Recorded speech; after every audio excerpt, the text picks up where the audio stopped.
Oh, welcome one and welcome all to the SnailTrail4x4 podcast. If you like going off-roading in Toyotas, wrenching on Toyotas, camping in Toyotas, and maybe even poking a little bit of fun at Toyotas, and of course, hearing about how fantastic updating, maintaining, and upgrading Toyotas is, then this is the podcast for you. That's right, ladies and germs. My name is Tyler, and joining me for another episode of the podcast, the one and only, the best off-road podcast on the internet that's hosted in the Sacramento, California, is Mr. Jimmy Jett. What up? The number one co-host of the number one podcast on the internet hosted in Sacramento, California. How you doing, man? I'm good. Thank you. How are you? Good. I'm doing good. Nice. Yeah, I'm doing well. I'm actually a little tired. You're tired? I am. Why? This damn cat, man. They're catching more mice? No, not since, well, and maybe we'll jump into this a little later. I think I found where, the mice have been coming into the house. Oh, okay. So, we haven't had any mice since the two we found dead in the bedroom from when we came home from the Memorial Day weekend. Yeah. Okay. That's good. Yeah. So that's good. And I'll talk about what I did and kind of how I solved that problem just to put a closure on that for the most part. But yeah, it's just, I don't know if she's just sleeping all day and then at night, because cats are nocturnal. They're a nocturnal, or there's another word. They're not exactly nocturnal, but they're diurnal, essentially. So they're active. They can be active daytime or nighttime. And it just kind of depends on. Yeah. I've always heard that they're more active during like the twilight times. Yeah. Right. Like they'll sleep in the middle of the night, but like when it's dusk and dawn, they're super active or close to that. But for whatever reason, our cat just gets super active at 3 a.m, like doing the zoomies and laps inside the house. And, you know, we have a hardwood floor in the majority of our house, and you just hear this like skidding out and like all the craziness going on at 3 a.m, and then just howling, like moaning and whining and howling for no reason, you know. And I'll pick the damn little cat up and put it on the bed and like pet it, and she'll start purring and settle down. And as soon as like I'm like, okay, good, she's calm, I'll like lay down, and then she stands up and jumps off the bed and starts howling and walking away. I'm like, what the fuck? Like, so yeah. So the last few nights we've had some pretty rough sleeps, and the other night the assistant and I had a really rough night's sleep, and then we slept fairly good last night, but I think that's because we were so tired. And now the mini assistant's like, I slept like crap. So the cat has only been in the house, so I'm actually getting the cat used to the garage. I did a little bit of like, hey, go check out this area. I think we're just going to throw the damn cat in the garage tonight and just be like, you brought this upon yourself. Yeah. Like, take care of business or do whatever you need to do out there. We'll put the food in a bathroom and things out there for you. But I mean, it sounds like she wants to be an outdoor cat. Yeah, but she's not spaded yet. Oh, yeah, that's a problem. Yeah. And so we have until the 12th, I think, is when she goes to get spaded. So we've got like 2 weeks to do that, because she just got her boosters for rabies and feline leukemia. Yeah. So my PSA is just go get a cat or a dog or a pet from like your local shelter, because all these things are taken care of as soon as you get it. Yeah, and true. You think you're like, oh man, but you go to an SPCA and they cost so much to buy an animal. No. It doesn't actually. We're going to spend over $1,000 getting this cat shots and spaded. Jeez. Yeah. And, you know, it's like, oh, we'll just help a friend out and we'll take the cat, and it's supposed to be a good cat. And it is a good cat. It just howls. And I think once you get it, and it's been peeing in the corner. Yeah. As spraying. So I think in theory, getting her spaded is supposed to take care of a lot of that. Yeah, should calm it down. So we'll see how that goes. And then I don't know if worst comes to worst, we'll probably just give the cat to my parents because they kind of want a cat. And have you told them about everything going on with the cat? Kind of, yeah. Oh, okay. But a lot of it, I think, is also we have another cat, and they don't really get along. So I think there's some rivalry things going on, but we'll see. Okay. Well, who knows? We'll keep you all updated if I continue to be tired. But no more mice in the middle of the night, so that's been nice. Sweet. Yeah. Well, cool. Happy Thursday to everybody out there. Yeah. Hopefully everybody's getting some better sleep than Jimmy. Yeah, hopefully. Throughout the week here. I'm on coffee number 2. Yeah. I was like, when you said you were going out to the truck to grab your coffee, I was like, oh, I forgot to bring a coffee number 2 over to the warehouse today. So I went into the kitchen to look for a cup and coffee, and I couldn't find a cup. So bummer. Yeah. Oh, well, maybe I'll drink out of the Beetle Bomb to find a way to put coffee in there and then just sip on that all today. Totally doable. So let's see here. We got quite a few things going on today for you guys. A bunch of updates. We're in a new month now. We're in June, which is pretty awesome. So we have, I think, a pretty fun giveaway lined up for you guys this month. We got FNGs, we got birthdays, we got all sorts of good fun things. So let's start off with the new giveaway for the month, shall we? Yeah, sure. We definitely can. I want to preface this with, I think we're trying to solve a problem here. We had 2 people that we've been talking to, and both of the conversations have gone long. Yeah.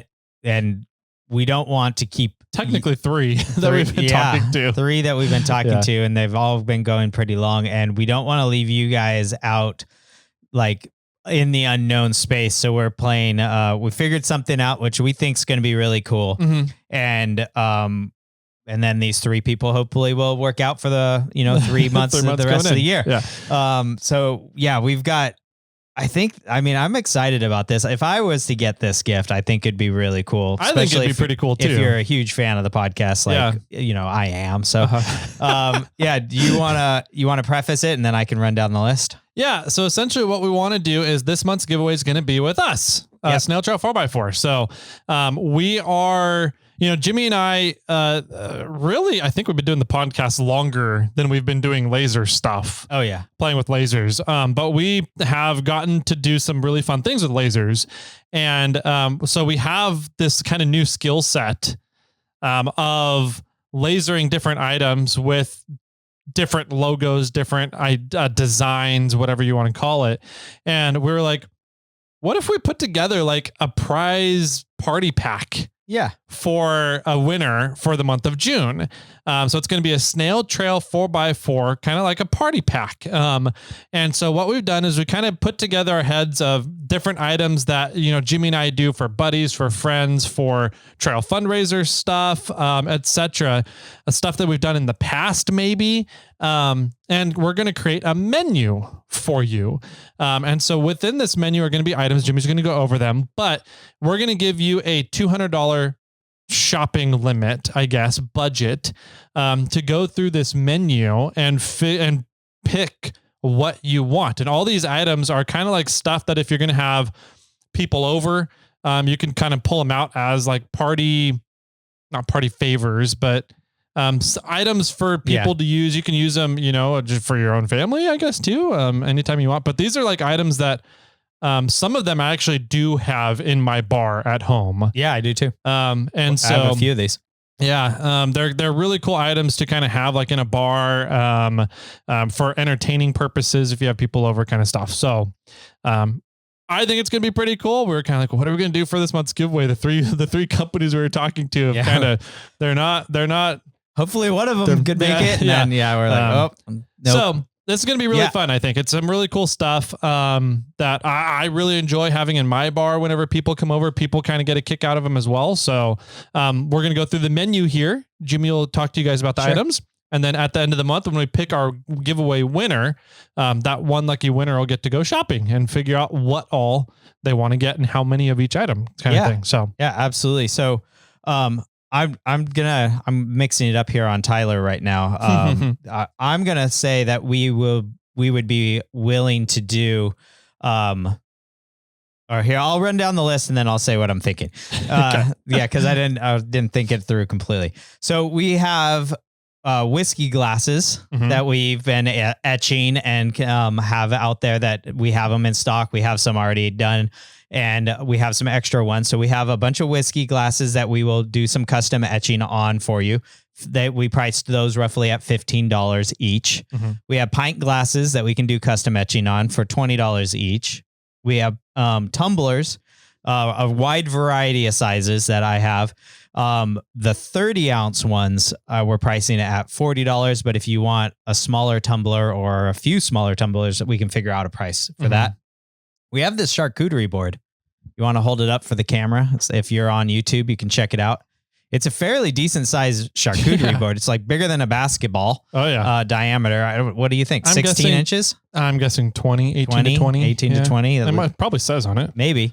And then it's got knives to accompany it, different types of cheese knives on there. And we'll do some custom etching on that. Like if you want the Rubicon Trail or you want Fordyce Trail or any other trail that you might like. A trail in your area. If you want Hell's Revenge, yeah, we'll be willing to figure it out and put it on there for you. That is $60. We do the slate rounds. Like if you just wanted a slate round and use that as a charcuterie board. We're putting that at $40. We have the whiskey smokers. Still, we have I think we have two of those left. Yeah, we have a couple left. Okay. Those are $40. And then we have a bunch of coasters, which we priced the slate 4-inch square coasters. 4 of those for $20. And so what I was thinking is if you wanted everything branded Snail Trail 4x4, we definitely can do that for you. I was also going to throw out Morphlate or Snail Armor. If you wanted to mix it up, we could do any of those brands on there. And I would be willing, for the most part, for the whiskey glasses, anything that I'm going to be etching, I'll do one of them. If you want two, I'll do one of them, one of the brands. And I'll do one like a name or something else that you might like. Nice. So something completely custom. Yeah. And then we can talk about whatever else you might want. So the winner can choose from this list. And then if we find more stuff around during the month, we'll add it to this party pack. Yeah. You know, maybe we should, we could throw. No, we'll leave those for the 5-year people. I was going to say we could throw in one of the lunch boxes. I'll leave those 5 years. We'll leave those for the 5-year people. So I'll just really quick run down the list without the prices. We got whiskey glasses, pint glasses, tumblers, charcuterie boards, slate rounds, slate coasters, and the whiskey smokers on the chopping block right now. The menu. Menu, whatever you guys want. Yep. So you pick and choose. You got a $200 value. We'll work with the winner to figure out what best works for them, whatever they want, and custom etching options from there, depending on what brand you want or possibly what custom things you want on that list. So yeah, that's our monthly giveaway. That's our Audible that we're playing with. But I think, we're coming into camping season. We're coming into party time. We're coming into picnic season. This is exactly what you guys want. We didn't really want to call it camping stuff because there's some glassware glass items on there, and you don't really want to take glasses out camping. Yep. So maybe you want some 10-ounce tumblers for your whiskey glasses, which I have as well. Nice. Yeah. So that's it. And we'll, if we figure out more things down the line, we'll add it and talk about them as we go down the month. Yeah. Cool. So that's this month's giveaway. If you guys want to get signed up for that, go over to irate4x4.com and go down to the watch, listen, discuss area where Snail Trail 4x4 is located. And all your sign up options are there under the Snail Trail 4x4 forum on irate 4x4. Yeah. So, you have until the end of the month to get signed up. We'll pull a winner first week of July is when that happens. Absolutely. So let's see. Fun times. Let's go through FNGs and birthdays, shall we? Yeah, let's do it. All right. And a winner for May. Yeah. What was May again? Onyx Off-Road. Two winners. Two winners. That's correct. So we'll pick those. I didn't do it before because I always want to do it live with you. But yeah, we have 2 winners for this month's giveaway for the Onyx Off-Road Elite memberships. So we'll do a drawing here in just a second. And we will figure out, I almost knocked my second coffee over. We'll figure out those winners. So we'll be right back because I have to enter my password.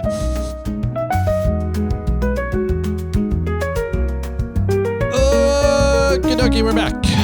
Jimmy has everything password protected, so I don't have access, and I have to bug him and be like, Jimmy, sign in. Jimmy, log in. I'm pretty sure that account is shared, or that the file is shared on our SnailTrail4x4 drive. Yeah, but then I still have to log in, though. You have to log into yours. And then I have to pull up my password. I don't have any of my passwords memorized. Yeah. So I have a few memorized. I use OnePass a lot.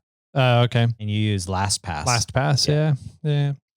Anyways, let's see. So let's do the giveaway for May to start off, shall we? Okay, let's do it. So we got 2 Onyx Elite memberships to give away.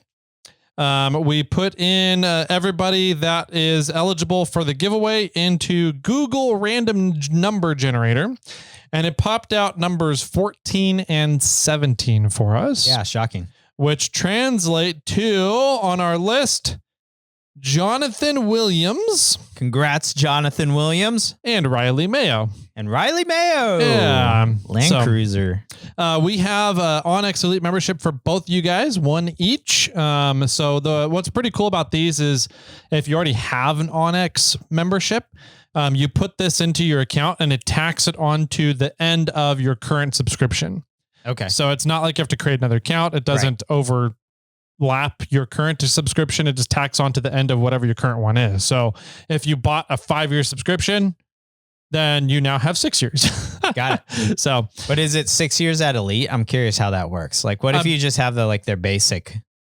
I guess I hope it would give you the option to keep the basic one or upgrade to the Elite, or if the Elite would tack on now or later. Yeah, does it give you 1 hour now or 1 hour, 1 year now, and then it drops you down to the basic for the rest of it? I don't know. I'm sure that they could do it either way. You'd probably have to call their customer support if you had a fun circumstance like that to figure out. So, Jonathan Williams, Riley Mayo, congrats for being the way meaners. The May winners. Cystexia sucks, man. Yes, it does. All right. So next up, we're going to do some birthdays. Birthdays for June. For the month of... Off of there. Yeah. For the month of June, we have one 1-year birthday. Yeah, because we don't have any FNGs this month. Correct. So, all right. 1 year birthday. 1 year birthday. All right. Who be that? Dan Drives. Mm-hmm. Welcome, Dan. Is that his last name, Drives, or is that a company? I have no idea. Dan Drives. Okay. Congrats, it. Dan, for 1 year.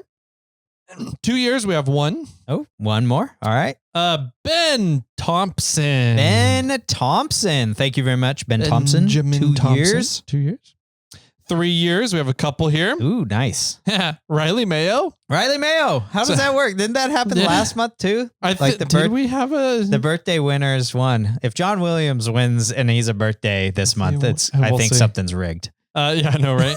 Google knows. Yeah. Riley Mayo, congratulations. And Will Richardson. Yeah. Hey, man, thanks. 3 years. One of our buddies over at Metal Cloak. Yeah. So that's June. Let's see, 4 years. We got none. Okay. 5 years, which means you're eligible for a gift. It was the Carhartt lunchboxes. Thank you. Carhartt SnailTrail lunchboxes. I drew a blank. Yeah. Tired. We got William Eck. Yeah, he's been around for a while. Heck yeah. And one of our quote unquote our Ford Ranger people. Matt Dresselhaus. Yeah. Cool. Yep. So Matt and William will be reaching out to you guys. If you don't hear from us by the time this episode airs or when you listen to the episode, definitely reach out to us. We have a 5-year present for you.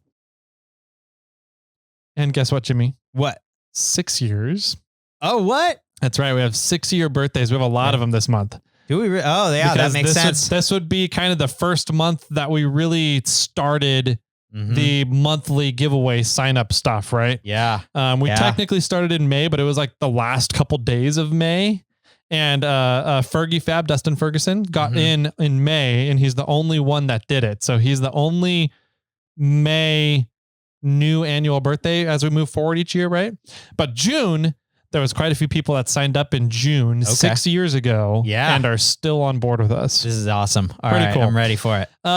First one, Mike Klein. Mike Klein. Which I believe is East Coast Mike Klein. Thank you. Yes. Thanks, Mike. Sherpa Drinks. Yeah, oh, wow. I did not know he's been with us that long. Right. Sherpa Drinks. Thank you very much. I just saw him a couple weeks ago. Yeah? He was in town for his annual Forticon trip. Yeah, didn't say hi to me, jerk. Sucker.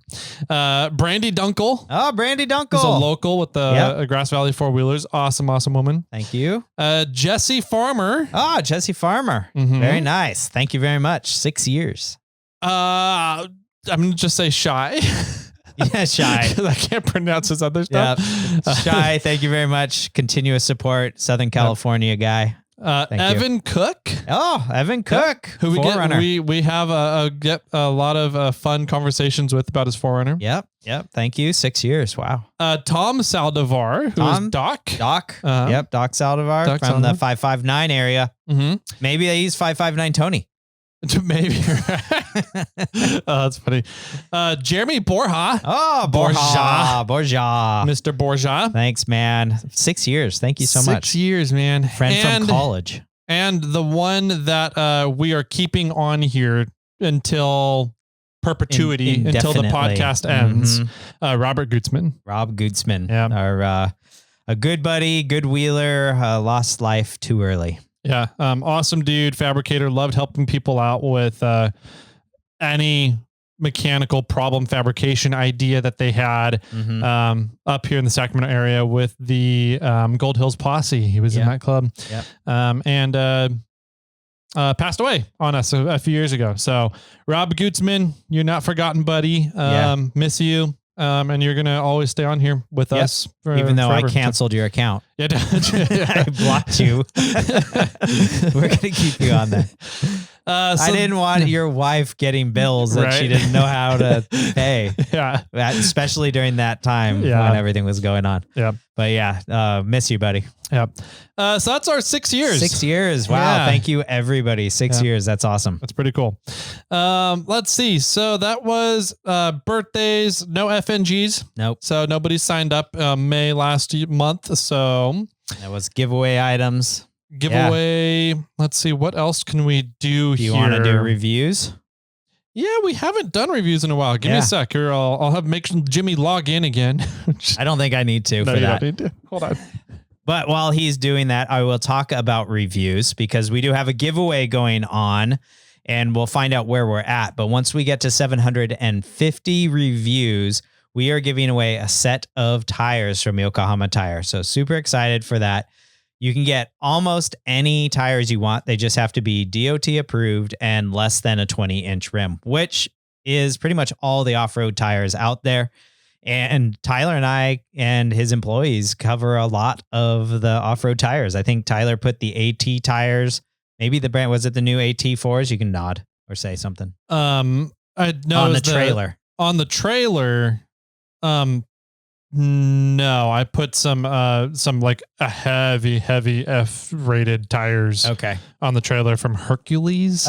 Oh, sorry. The old camping trailer. Oh, the camping trailer. Yeah, we put the Yokohama AT. I think they were AT3s. I don't think they were the on there. Ones. Yeah. So Tyler had put the AT3s on. I have the XATs. Ryan has the 40-inch XATs. 37-inch XATs on his Forerunner. Mm-hmm. I have the 37-inch MTs. Tyler has the 40-inch MTs. Mm-hmm. So we cover a good gamut of the Yokohama Tire line, and we love the tires. We think they're great, and we're super happy and thankful that they were willing to work with us and do such an amazing giveaway as a set of tires for a lucky individual. Yeah. So if you want to win a set of tires, you need to go over to Apple Podcast. You need to log yourself in and create a review. You need to just leave a review, say whatever you want. And you need to get in before we reach 750 reviews, which do we know the number that we're at? We do. All right. Do you want to tell us? 700. Yes. I knew that. 20. Oh, okay. 5. 725. Okay. A lot have come in over the past couple weeks. Yes. Since we hit 700, like the move from 700 to 750 is going pretty quick. Yes, it is. So we're going to move even faster. There's only 25 more spots. So if you're the 26th person and you're 751, you're out. You're not eligible for this giveaway. So get over to Apple Podcasts, go leave a review and get in for the Yokohama Tire giveaway. And then after that, we'll figure out what we're going to do next for a random milestone from there on. Yep. But super excited for it. It looks like Tyler's pretty much ready. So we'll read a few reviews. We're something like 2 years behind on reviews. 3 years? 2.5? 2.5 years behind on reviews. Yeah. So hopefully you guys are still listening when you hear this. All right. So we got Yankee Girly 21. Yankee Girly 21. Which I'm pretty sure is somebody's wife that they got access to her phone. Probably. Because it says, give my wife the winch. Perfect. Hey guys, great podcast, fun, and sometimes informative. Figured out how to leave 2 reviews finally. This is from my husband. Nice. Perfect. Yeah. So that's at 500 reviews, we were giving away the winch. So here we are coming up to 750, and that's still eligible. So once you leave a review, it's going to be in there forever, and we'll continue to do some giveaways, and you're going to be continued to be eligible in them. Next one up is Roaming Mojave. Roam love that area. Fun stuff. Great podcast for NorCal Wheeling. Not as good as High Sierra 4x4, but it'll do. Ouch. Wow. You must have a Jeep. He must have a Jeep. He was a Jeep owner. I kind of agree with that review though. All right. Next one up is from, I hit the button. Ariat Gator. Okay. We'll go with that. Shout out from Florida. Oh, nice. Great, easy listening show. I'm on my second 3rd gen 4Runner and found them by searching Toyota suspension. Oh, found us by searching Toyota. Interesting. Cool. Ironically, as I'm listening recently, overheating the engine, heater valve broke and dumped coolant, and a winch for my flatbed would have saved me the tow bill.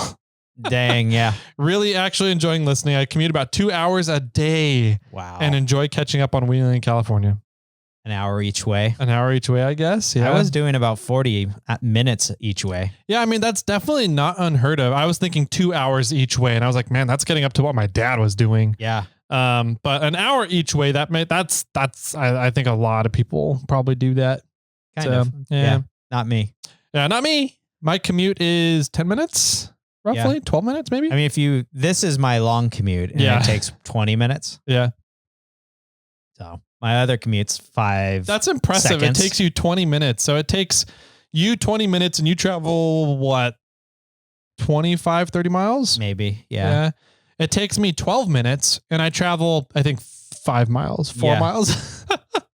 Maybe it's a little longer. It definitely is longer when there's more traffic. Yeah, for sure. And if I do an off time, then it's pretty chill. Yeah.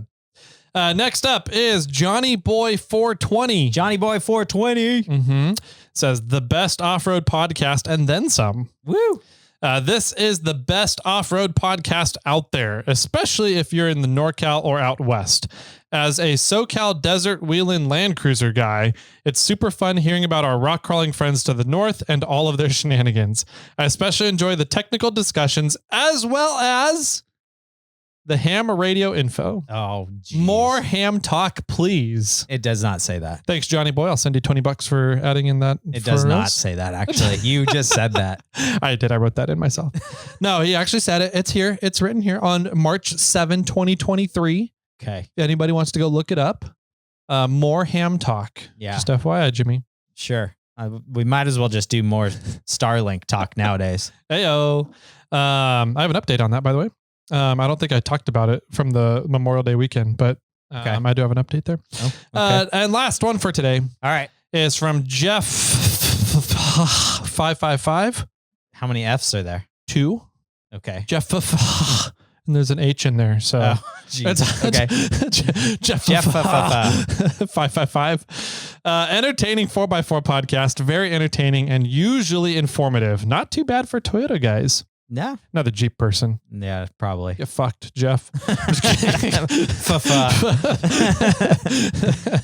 right, so that does it for today. Thank you guys for writing and leaving reviews. We love going through the reviews and interacting with you guys. So honestly, that's the funnest part of the podcast. Like, it's fun to kind of reminisce with Jimmy about what I've been up to and fun things. And we come across some interesting scenarios that's like, the fuck, how did this happen to us? And then I don't know, sometimes we end up hearing from you guys that it's happened to you too, and you guys write in, we're like, okay, cool, so I'm not just some stupid idiot. I'm not the only one that's an idiot out here.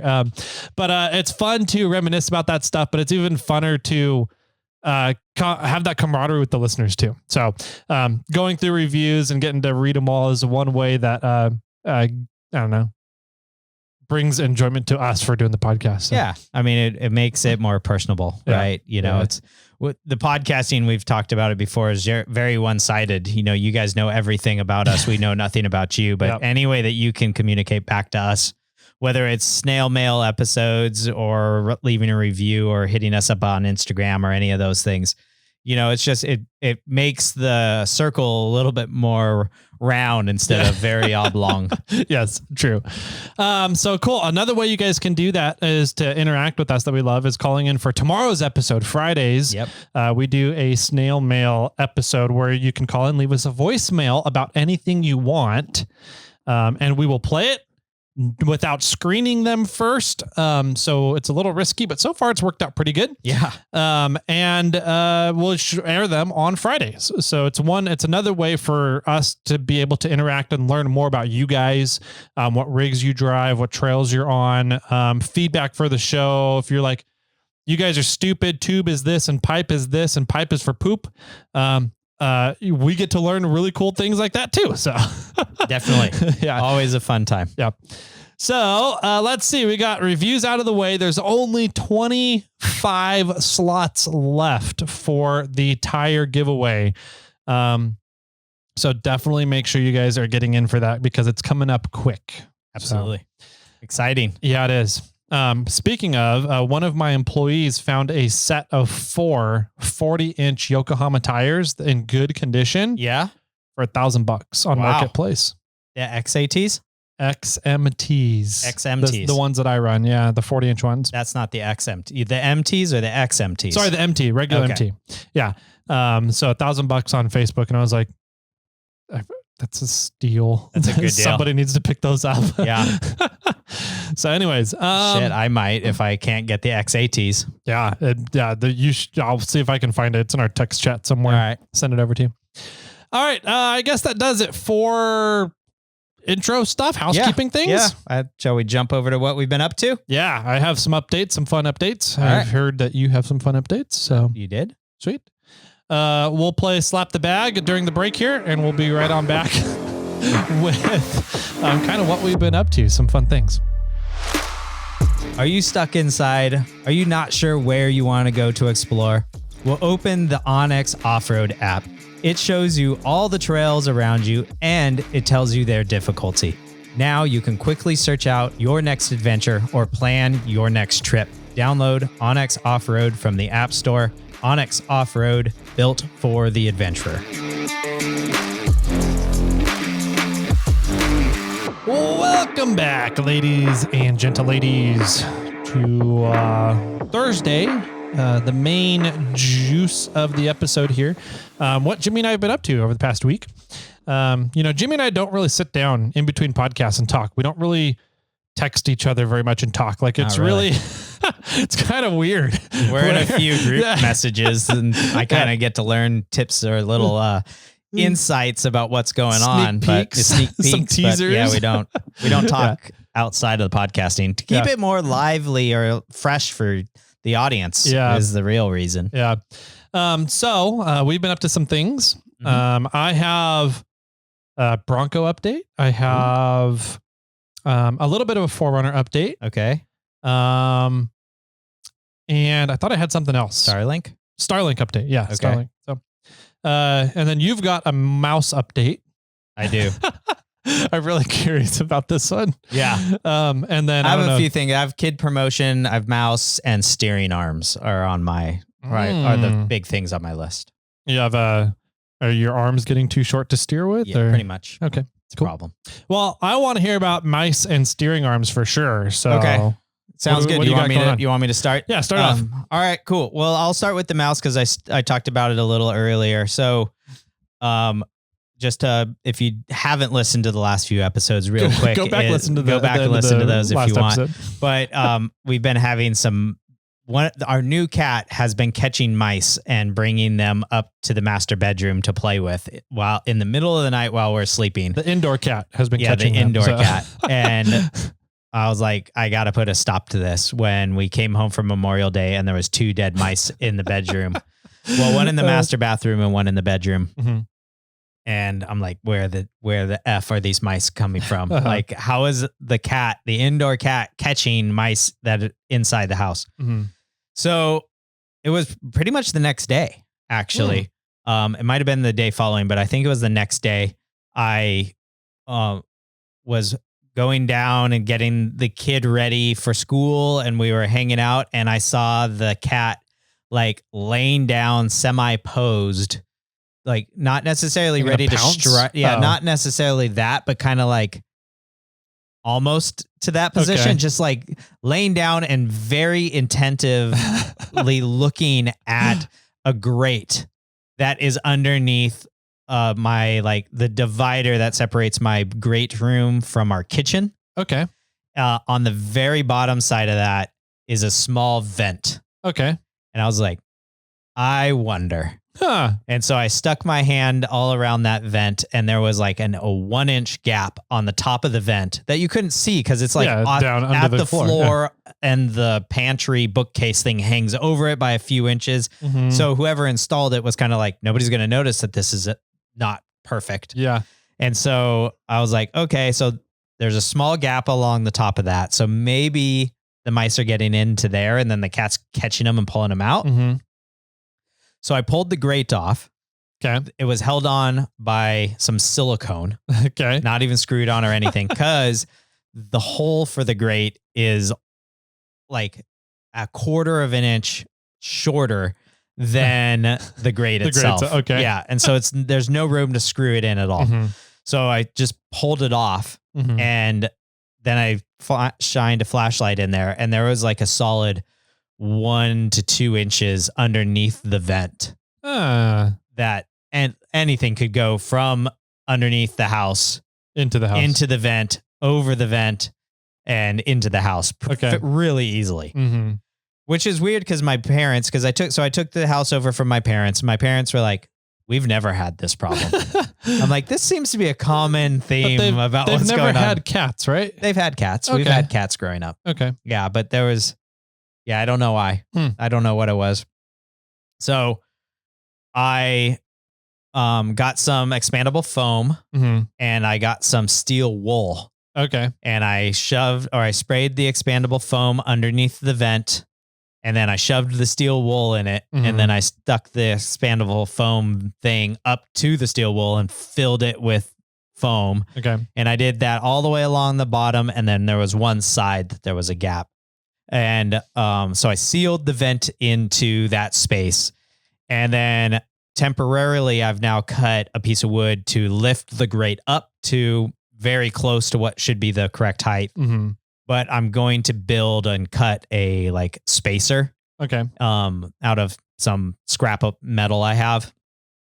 So it'll be longer, so I can actually screw it to the base into this perfect space, and it'll be the appropriate height so that it won't have a gap on either end, and then it'll have a cutout so I can just weld the grate onto it and call that done. At least that will be done. So I've already spray foamed it. I just need to cut the metal piece to put the grate in and set that up.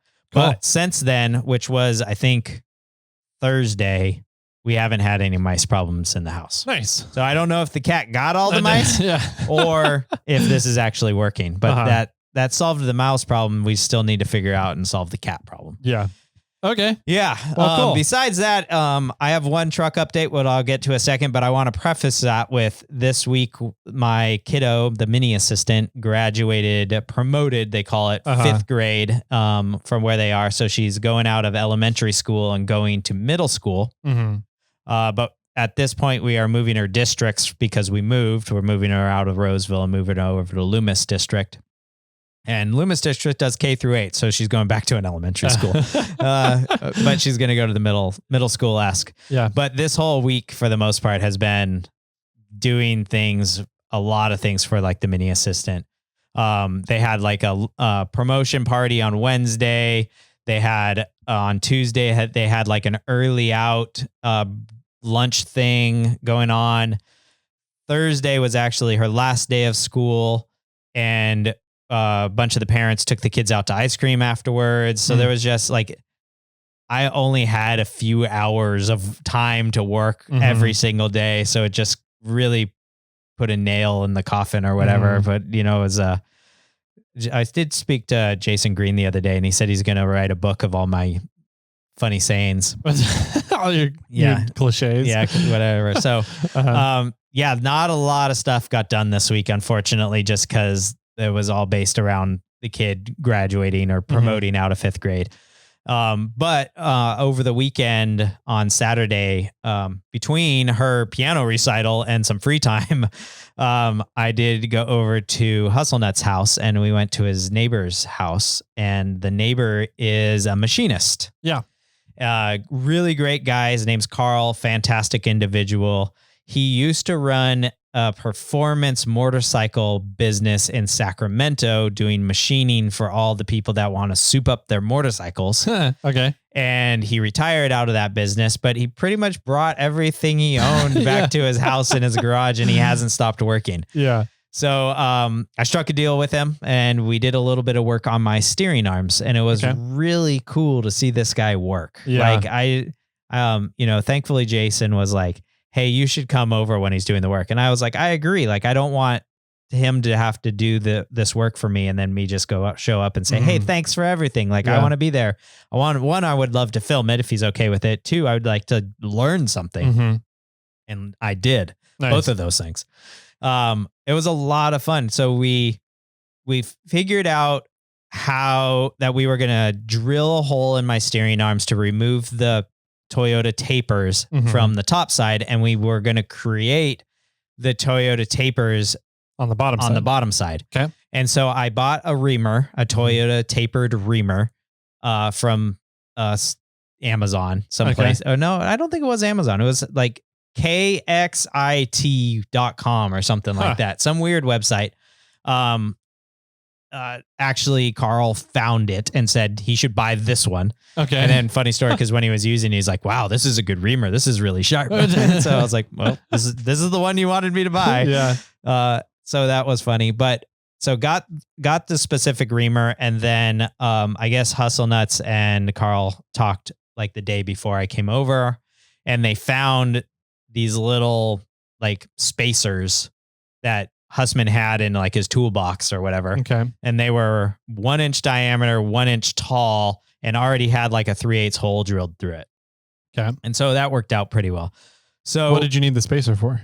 So, yeah, I'll get to that. Okay. So the game plan was that we are going to drill out the steering arm to roughly 1 inch, which was the diameter of these spacers. Okay. Because they found these spacer and they're like, okay, this will work perfect. We're going to drill a hole through the steering arm, and then we're going to add this in there. Okay. And then create the taper inside of that. Interesting. Okay. Yeah. And so that was a 1 inch diameter. So we drilled out the hole to be more or less 1 inch.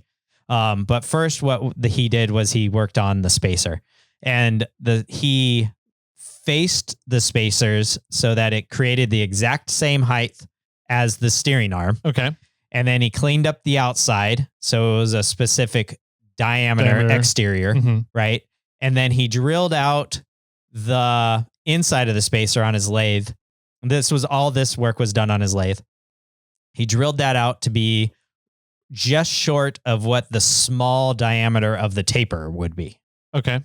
Right. Which turned out to be roughly 14 millimeters. Okay. And then we put the taper in the lathe, and he slowly pushed that in, and I asked him like a bunch of questions while he was going through everything. But the one thing I learned was he did the taper by hand. Okay. He didn't like let the lathe just do a constant speed, because he wants to feel it grabbing. Because if at any point, if it locks up, he said like the best thing to do is just slowly loosen your grip a little bit and let it kind of figure itself out. Interesting. Yeah. And not force it. Like, oh, it's stuck. Go. Yeah. He also said, don't ever go backwards with a reamer. Huh. Okay. So, okay. I learned a few things. So he made these the perfect thing, right, to put into the steering arm. And then I'm like, okay, so now we got to figure out how to drill the steering arms. And I was like, this is one of the things I'm curious about, because there's so many different planes on these steering arms, the 6-shooter arms that I got from Trail Gear.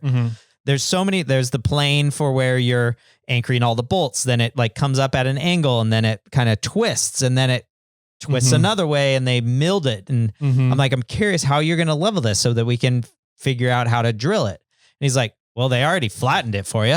I'm like, yeah, but how you can't like just push down on it. He's like, no, we're just going to lift it up and hold it up by the part that they milled. And I just got to set it up so that and that's going to be our 0 degree surface, because that's what you want it to be square.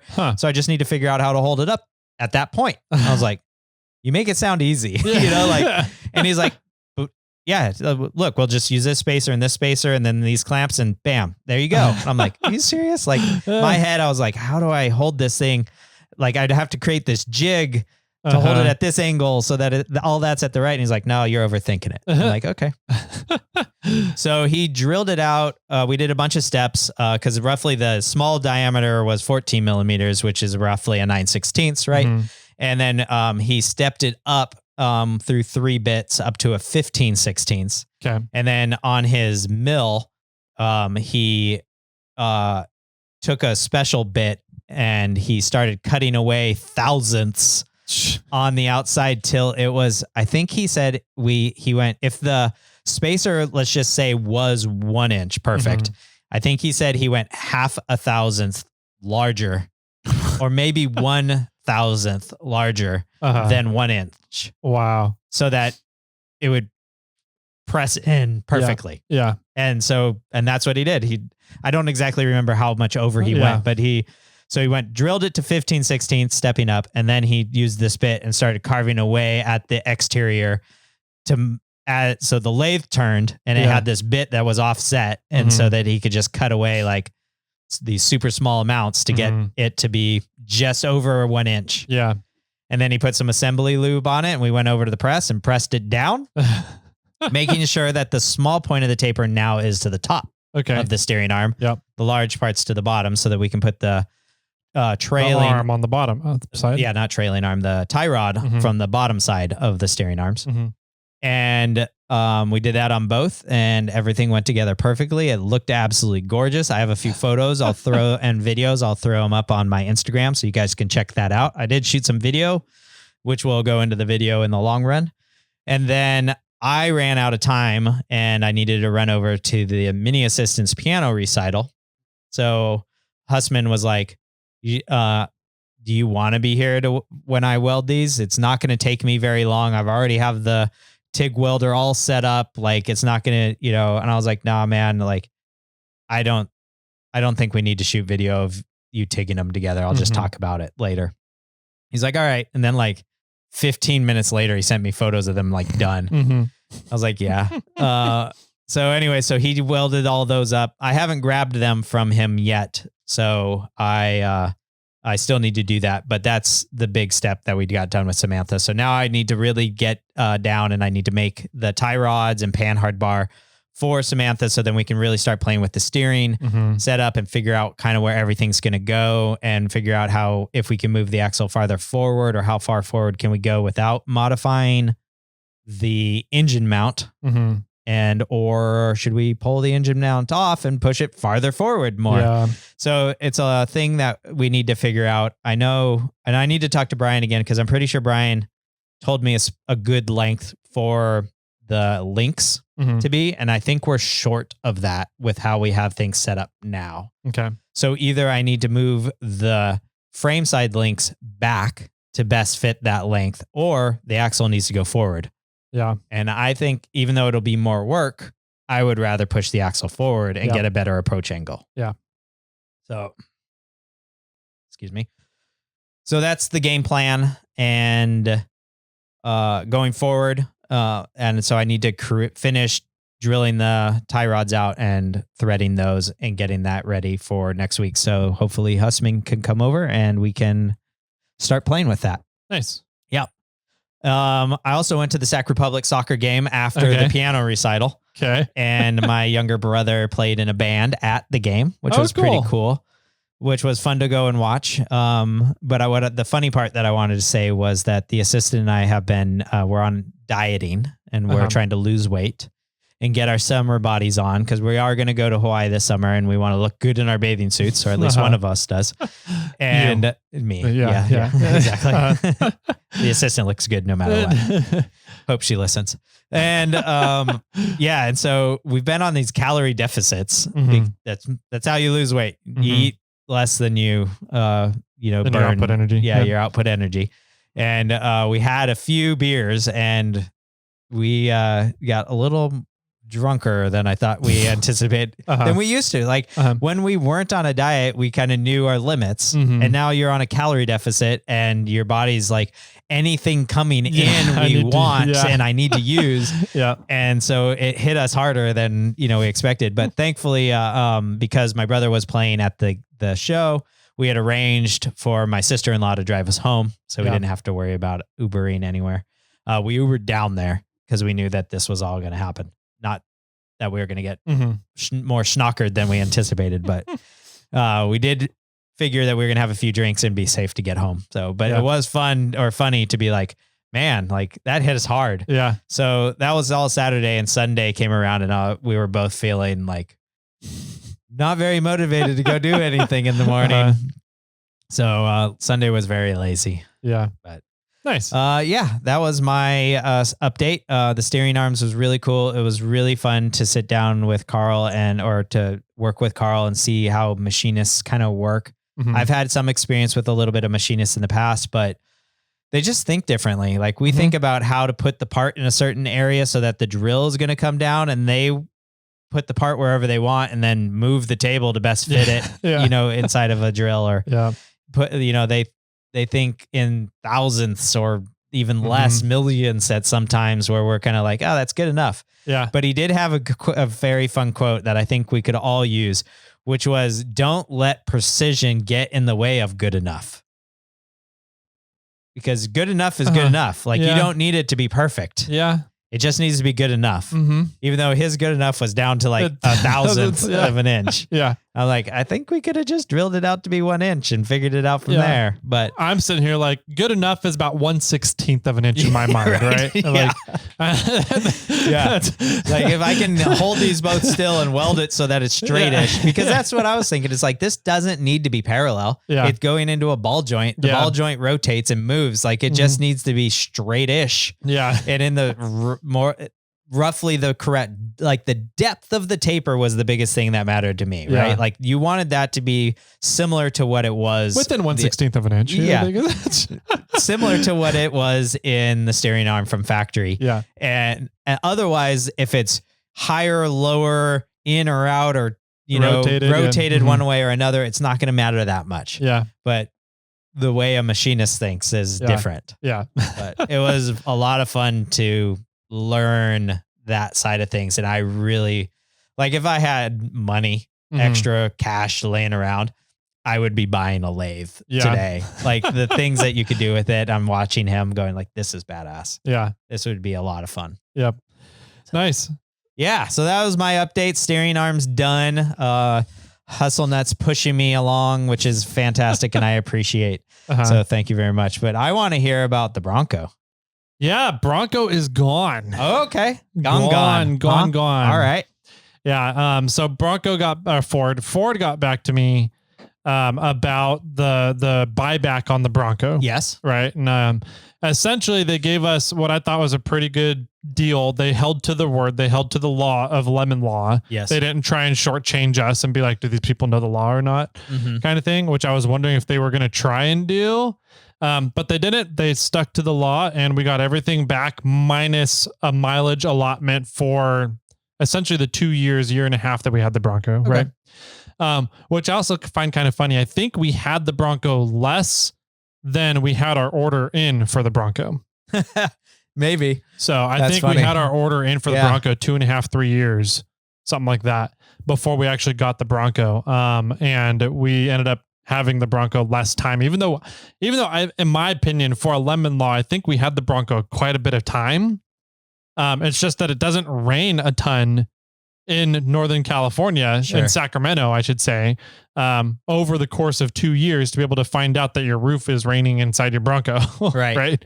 Well, and you kept getting pushed back. This isn't the Bronco you ordered, if I remember. No, right? It's not. You bought a different one off the lot, and then you took acceptance of yours and then sold it. I was trying to sell my order to somebody else. Okay. And I got flack for doing that in the Bronco community. Oh. So I was like, okay, whatever. So I just handed over my order to the dealership I ordered it through. Oh, okay. So yeah, that I was trying to remember back how that all worked out. Yeah. Okay. So you went out and found the Bronco that you wanted eventually because they weren't going to do it. It was close to the one I wanted, but And then, it all didn't work out in the end. Yep. So you kept raining through the roof, and Bronco finally accepted the fact that they screwed up.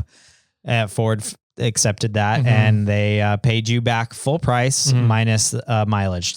Yep. Okay. So we got all that back, and I dropped off the Bronco with them, and signed a couple papers that said, this is done. I'm not going to come back to them for anything else later. Sure. And I'm like, yeah, for sure.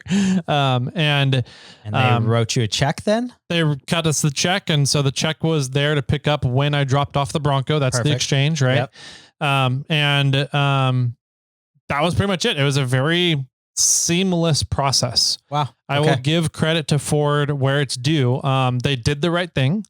It wasn't a quick process. It probably took about a month, maybe a month and a half in total. But it was a very simple process from my standpoint, from the end user standpoint. Right. Okay, cool. So they did, I thought was funny. They did send us an email that said, hey, we're really sorry. Ford corporate sent us an email saying, we're really sorry about having to go through a buyback in the first place. We're sorry we messed up the vehicle.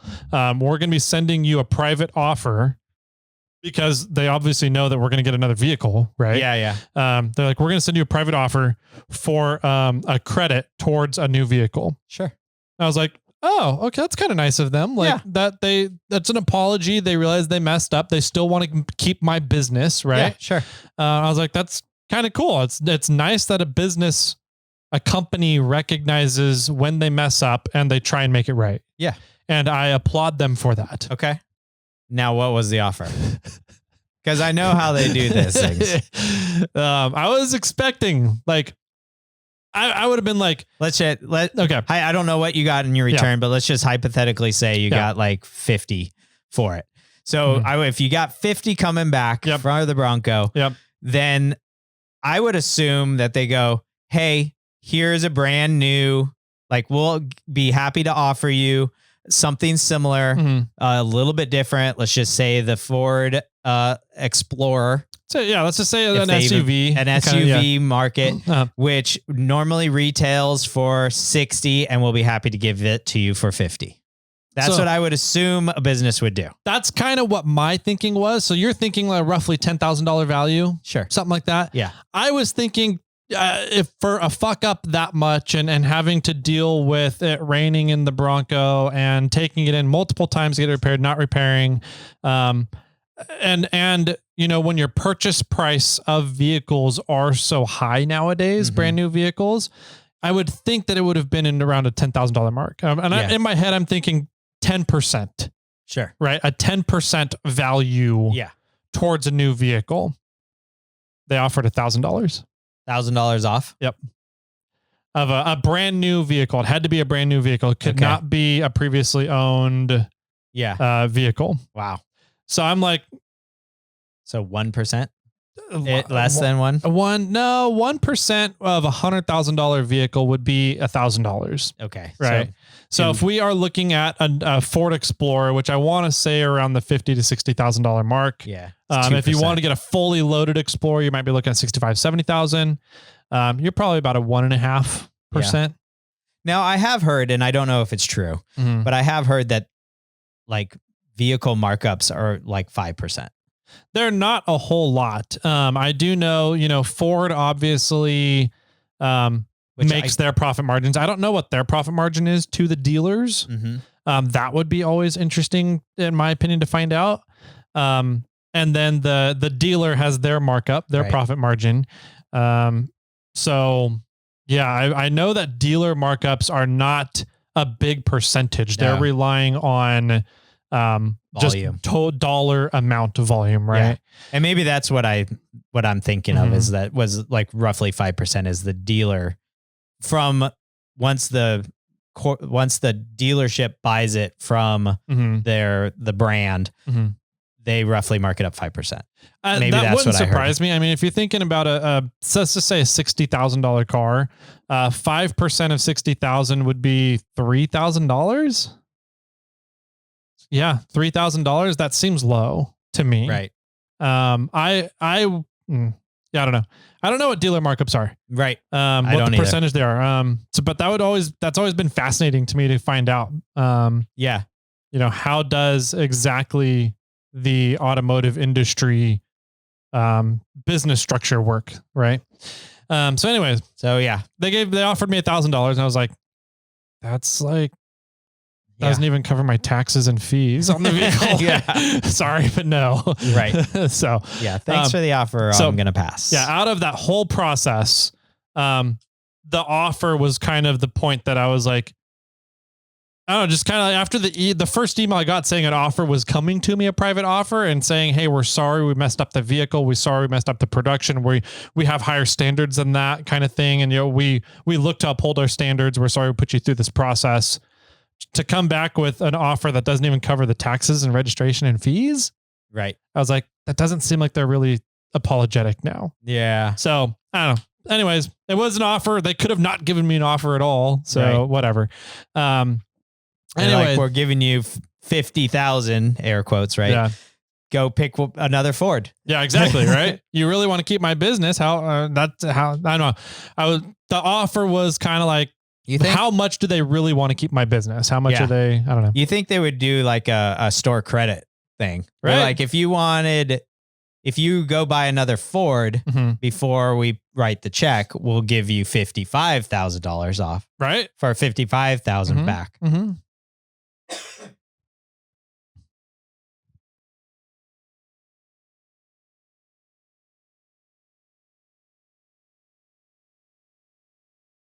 We'll give you 55 for the vehicle. Yeah. And if you want a check, we're going to give you 50. Yeah.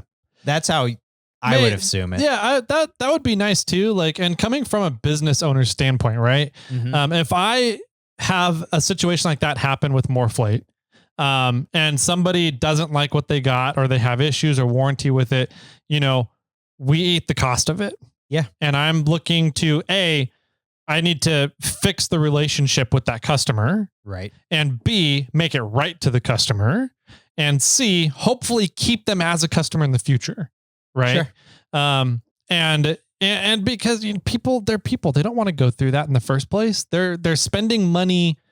They're spending hard-earned money in a place and trusting that you are going to be able to deliver what they're looking for in exchange for that money. Right. And if you fail on that delivery, you're a business. I get it. Like, shit happens in businesses. Mistakes happen, accidents happen, stuff slips through the cracks. But ultimately, your whole job as a company is one particular goal. You're providing something to a consumer. Right. And that's why I'm always like, banking industries just fucking infuriate me because none of them do banking well. You're not... I don't know. In my opinion, banks do not do a good job at providing banking services to a consumer. Sure. Banks do a great job at using your money to invest in their own capital and investments. That's what they're there for. That's what the real business is for banks. But anyways, I digress. Yeah. If you're an automotive maker, an automotive manufacturer, your whole job in life, your whole scope of reality is to provide a vehicle to people. Yes. So that they can spend their hard-earned money and make a decision on buying something that's going to make their lives better, easier, whatever it is, right? Sure. Okay.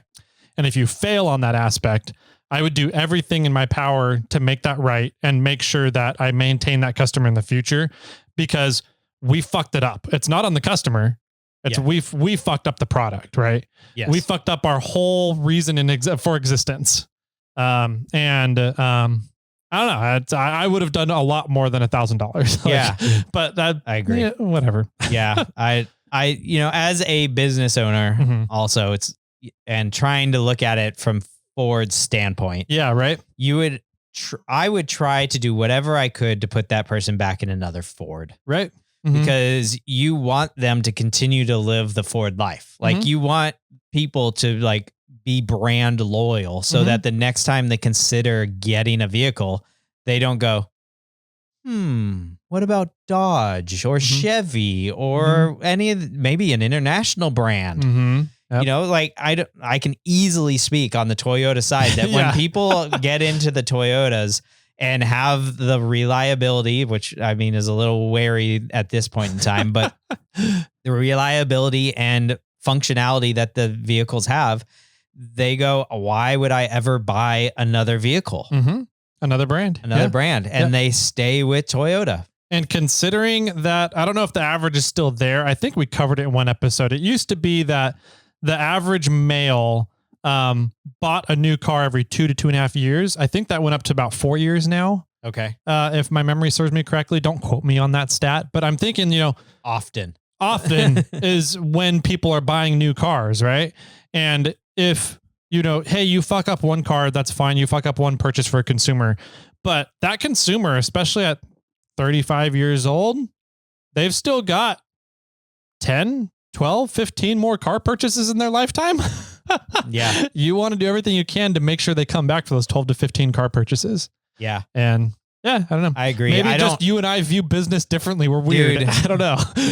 I think I told you that I was reading a book called in regards to making moments. I don't think so. I don't recall that. Anyways, it only made me think of like, if Ford or any brand out there, if you make moments for your customer, the customer remembers the good moments more than bad moments. Yep. Right. So for this example, let's say when you bought the Bronco, they had a celebration for you. Right. Congratulations. I don't know if they popped bottles of champagne and then blew, had the big old confetti cannon go off or whatever. And you driving off the lot. They make you drive through a small off-road course, on your way out to like play with the vehicle. And then the next week they send you an invitation to go to some training to learn about how to use the technology in the Bronco and all these things. You're going to remember that more than I had this really bad experience with the Bronco, even though the Bronco leaked and the roof wasn't very well sealed. They did a fantastic job of selling me the vehicle, and I want to go back and buy another vehicle from them. Right. If you make these moments, people are going to want to come back and celebrate them. One of the things I was thinking about Snail Armor is sending some of my customers, my higher valued customers for my affiliate programs and for my discounts, the ones that are actually bringing customers back, because we track all those things as business owners, sending them. My thought was to send them freeze-dried desserts. Right. Okay. And the thought was, hey, thanks for doing all the work you do. Here's a sweet, sweet surprise for you, a dessert. I hope you enjoy this on your Snail Armor tailgate. Yeah. Right. Like, go out, go camping, make the dessert, and you're probably going to snap a photo of it saying, thanks Snail Armor for sending me this awesome dessert. Yep. And then that in turn brings back a memory because that person got a free gift and then they got to eat a sweet dessert. Yeah. But for me, it brings back sales in return, hopefully, because they're sharing their experience and they're talking about it. Yep. So I was also thinking about doing it for like everybody that is like 100 or something for whenever, like if order number 100 round, like, hey, you were my order number 4,000 or whatever. Like, here's a free dessert, like 1 year down the road. So anyways, creating moments helps bring back people, and they did not capitalize, because you can create a moment even on a negative side. Yeah, for sure. Right. And they did not capitalize on that, creating the moment. They did a good job of being like, we effed up. Here's a sympathy note, and we truly apologize to this, and we are willing to try to make it right. But then their execution of trying to make it right was not good enough. Yeah. Yeah. So if any other business owners out there could I would say take that like knowledge of creating a moment. Yep. Yeah. Yep. For sure. I mean, that's a big part of sales, right? You can have, people are not going to, as a sales rep, if you're a sales rep anywhere in any industry, people don't really care what product you have. People care about, and they're going to remember you and keep coming back to you based on how you make them feel. Sure. So yeah, 100%. Big rule in sales. So okay, let's move off this soapbox. So that's the Bronco. If anybody Bronco wants to talk update. moments, I'm always down for it. I think it's a very fascinating topic. Yeah. So Forerunner update. Yes. Last we heard was I came back and my clutch was making noises. Yes, and your and AC was out. AC was not working. Yeah, I want to hear updates. So I took it back to the AC shop. Okay. They did some testing. Okay, good. And they were like, "Yep, definitely not working." Thank you for telling me. Thank you for confirming my experience. Yeah. And so they pulled the evaporator out. That was the only thing that was not new. Okay. Because it's hard to find evaporators now for those vehicles. It's kind of like the whole thing about Leno's law, and the whole reason behind Leno's law. Oh, we haven't updated Leno's law. Yeah. Is that we can't, it's getting hard to find parts for vehicles, older vehicles. Nobody's making them anymore. And this is kind of the same spot now with the evaporator for the Forerunner, the second gen Forerunners. You'd have to go down a pick and pull place and find an evaporator that's not abused, damaged, broken, anything like that fits and it works and everything. And so they pulled the evaporator thinking everything else is new. Yeah, sure. In that system now. So they pulled the evaporator and bench tested it. And they're like, yep, we found a big crack in one of the hoses in the evaporator, a steel hose, which is a hard line in the evaporator. And so they welded up the hose, the steel line, the hard line, and put it, and then bench tested it again. And they said it held fine. So they put it back in the system, recharged the system, and it's working great again. Cool. And to this day, a week later, it's still working great. Awesome. So that's very nice. I do absolutely love that AC system now. It blows cold when I turn on the engine. Yeah, that's impressive. Which is just, even my dually doesn't do that. My dually, in my opinion, has the best AC system out of any car I've ever had. Yeah. And it doesn't blow cold right when I start the engine. I don't think I've ever experienced that. Yeah. So anyways, the Forerunner is doing great. The clutch has stopped making noises. Yes. And it operates pretty beautifully. Okay. Just as it should. But there's no but. Oh. I'm just kind of like, but it was making noise. I guess that's the but. It was making noises on the trail. So what I think happened comes down to this piece of metal right here that I'm holding. If you're watching on YouTube, you could see it. I know what that is. This is called an inspection plate. Yep. And this is the idea that my production manager, Ryan, had, since he's intimately familiar with the second gen Forerunners. When we were down there and dropping my engine and drivetrain and everything to move everything away from the firewall so we could wrap my crossover, he noticed that I don't have an inspection plate on my bell housing for my transmission. Okay. And the inspection plate is really there for the torque converter.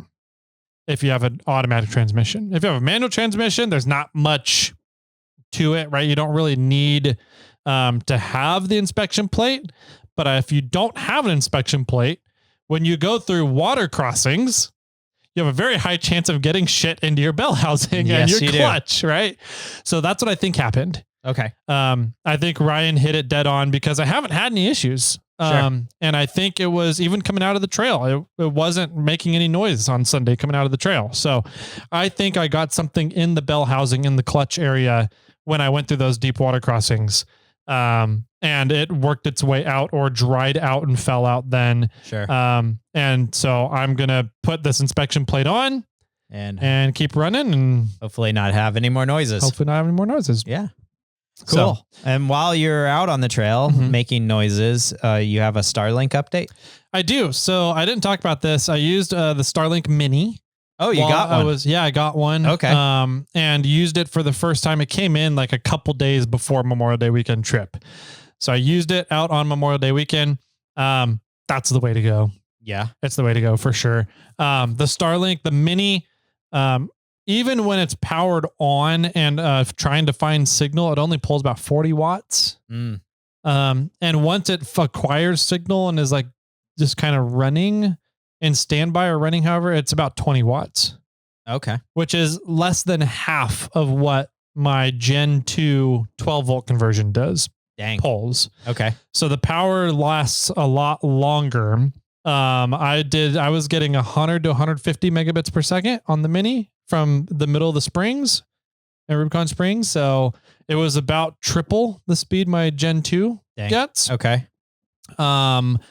And the Wi-Fi range on it. So they with the Gen 2, when you buy a Gen 2 Starlink, the router is separate to start off, right? And when I did my 12 volt and flat mount conversion, the router gets implemented into one unit. Sure.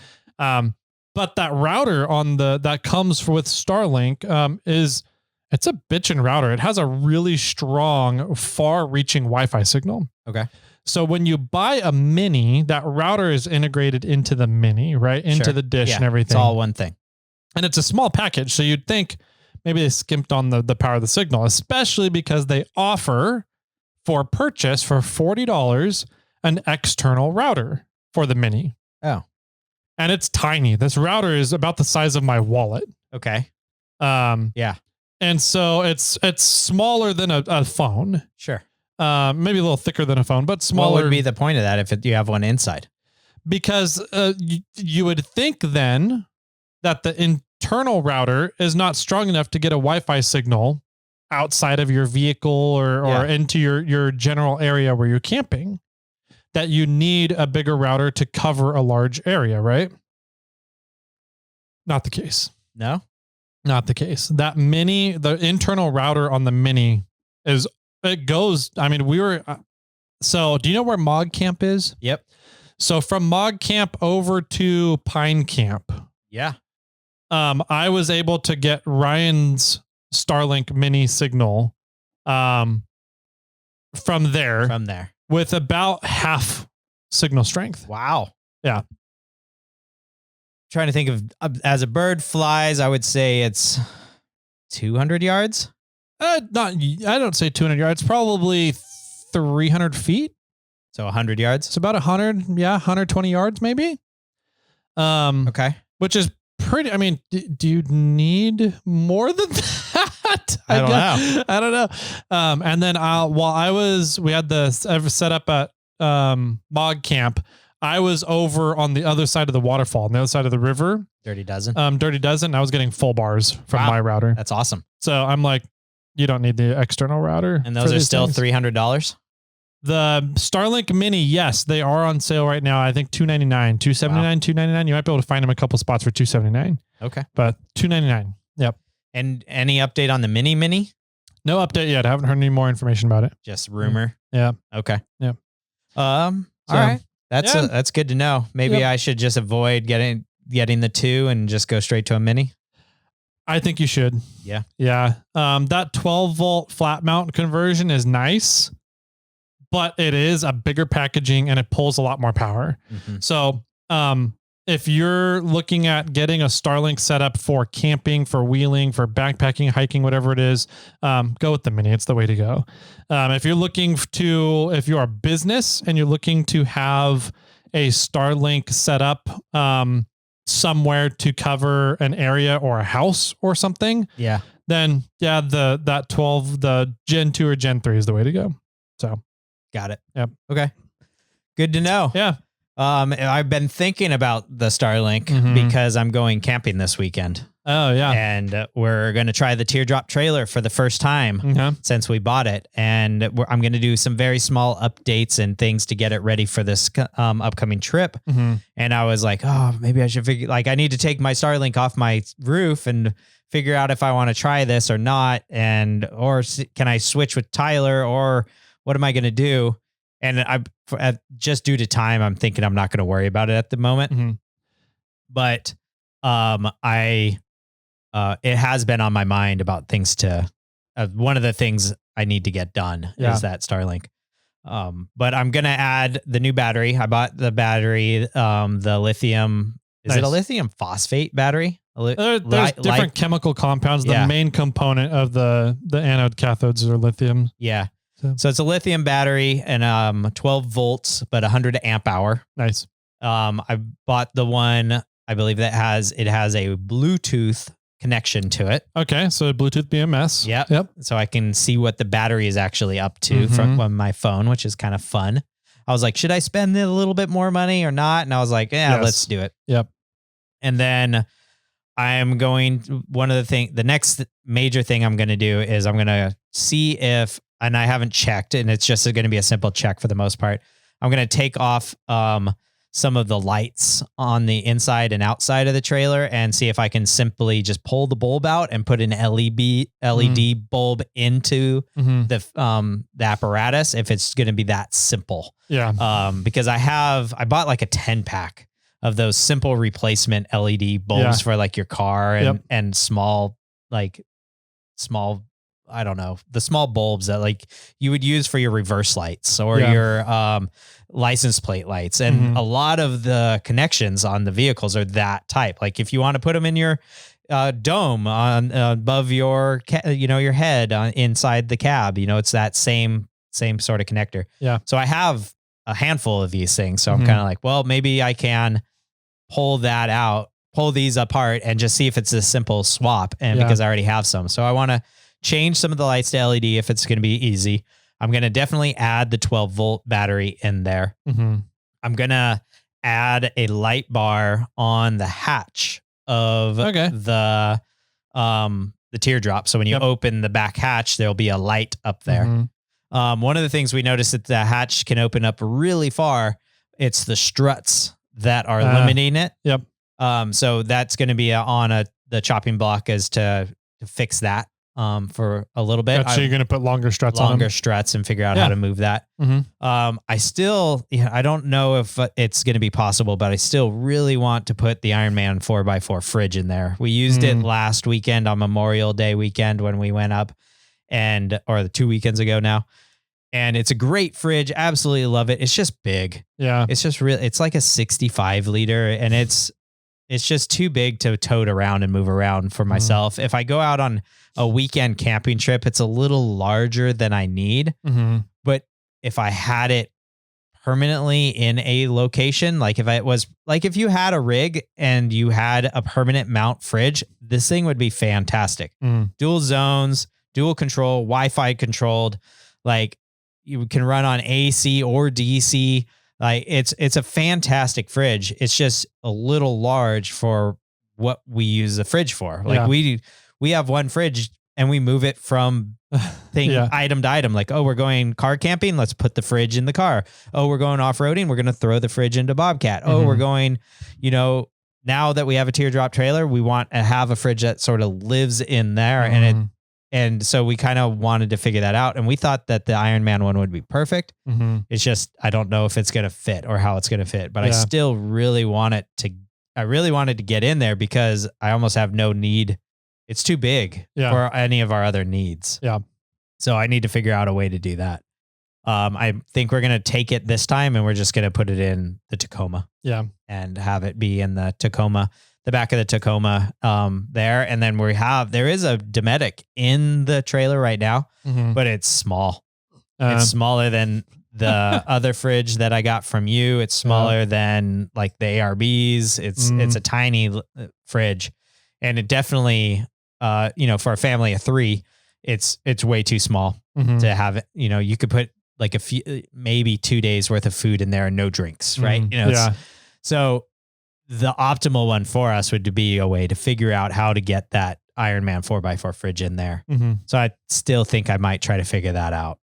So, okay. It's going to be a lot of work though, because the divider from where you sleep and where the cooking area, it's too shallow to fit the fridge in. It's not necessarily a height issue. Yeah, okay. It is, an issue of depth now too, though. So there's cabinets up high, and then there's just a divider, and then there's additional space. Like if we lay the mattress out, there's a solid probably foot beyond the end of the mattress to that bulkhead. Okay. So, and then there's a water tank in the middle, due to balance, that takes up some of that space. So one of the things I've been thinking about is working with Ironman 4x4 because they have a bunch of different water tanks, and I would love to get a flat mount or a flat water tank that I can put underneath the trailer. And then I can push back that bulkhead maybe, and then I could fit the fridge into that space. So but it's going to be a major rehaul or overhaul of this trailer. But I think it would be really nice to do that with. And then I still have to lift up the cabinet or the shelf that the sink and everything else is on. So it's going to be a job. But I think it would be nice, but I'm not going to do that now. So we're going to just put the battery in. I'm going to see if I can switch a few of the lights over to LEDs, and then I'm going to fully charge the trailer, and then we're going to take it camping, and I'm going to run the trailer fairly hard on all the electronics and figure out how long the battery lasts. Gotcha. And give us an idea of like, if we're not caring about power too much, like we're not being super conservative about it, how long does this battery last? Because as soon as the power runs out, we can run a plug to an extension cord to one of the plugs, because we got an RV camping site. And so we can just plug it in and start charging everything back up. So this is going to be a very good test run for us. Nice. With the first time we're using this trailer, because we can have water at whenever we want it. We can have electricity whenever we want it. So we can have some fun with this trailer. Sweet. Really experience it, which will be fun. Yeah. That'll be fun. I'm looking forward to hearing how the trailer does. Yeah. So. I'm excited to try it out. Yep. So I'm excited. Yeah. It'll be good. Cool. Well, that about does it. Upcoming event stuff this month is Rubathon and Overland Expo P&W. Yep. So, I have a couple things I want to do to the 4Runner before Rubathon. Okay. I need to redo the sliders. That has to get done. And then the transfer cases are no longer leaking. Yay. But my rear output seal is leaking on the transfer case. Yeah. So, but it's not leaking enough to spray oil all over everything anymore. Okay. While I'm driving, right? So I need to now wire brush everything down to get oil residue, surface rust off of things, and paint everything under the vehicle. Yeah, sure. So that's also on the to-do list. I don't know if I'll be able to get it all done before Rubathon, paint everything, but... And you're talking about all like the axles and everything that you've... Axles, suspension arms, frame sections that never got painted back over from the cleaning and welding. Right. So, Okay. Yeah. You got a long to-do list. Yep. So do I. Yep. If you have any questions or comments, though, for us, you can always hit us up on Instagram. Tyler's over at 4x4 Toyota Tyler. I'm over at SnailTrail4x4. You can email us, Jimmy or Tyler, at SnailTrail4x4. Or you can call in and tell us how crazy Tyler is for wanting to wire brush the complete underside of his vehicle to paint it. You can do that and be a part of our snail mail episodes. And that phone number is area code 916-345-4744. Sweet. I like it a lot. Any final words to wrap up the show today, Jimmy? No, I'm just looking forward to putting that cat in the garage. And with that, my friends, keep crawling.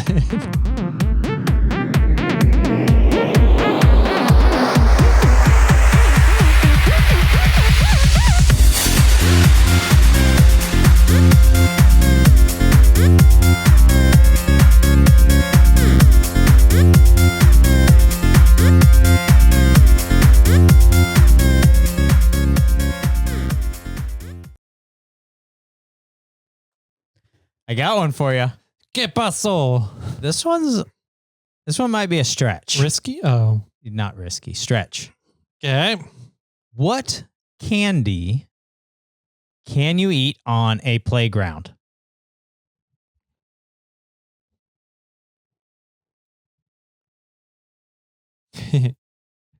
Kit Kat? No. Oh. Well, that's not the answer, on here at least. Okay. I mean, I think you could eat almost any candy on the playground, so probably don't want to have bubble gum, but they say Reese's Pieces. And I think it's supposed to be more like Recess Please Pieces. Oh. Recess Pieces? Yeah, that one's a bad one. That one's not good. No. Reese's Pieces. Okay. I don't know. Yeah, that one's horrible. Yeah. Shall we do another one? I was just thinking about eating cat on a playground. Oh, okay. Yeah. Yeah, that's not That's safe. not PG-13. No. Okay. What do you call a teacher who doesn't fart in public? A teacher? A teacher. I think I've said this one before. That does not fart in public. I don't know. A private tutor. Oh, yeah, I think you've said that one. I have said that one before, yeah. Then we do another one? No, that's good. All right.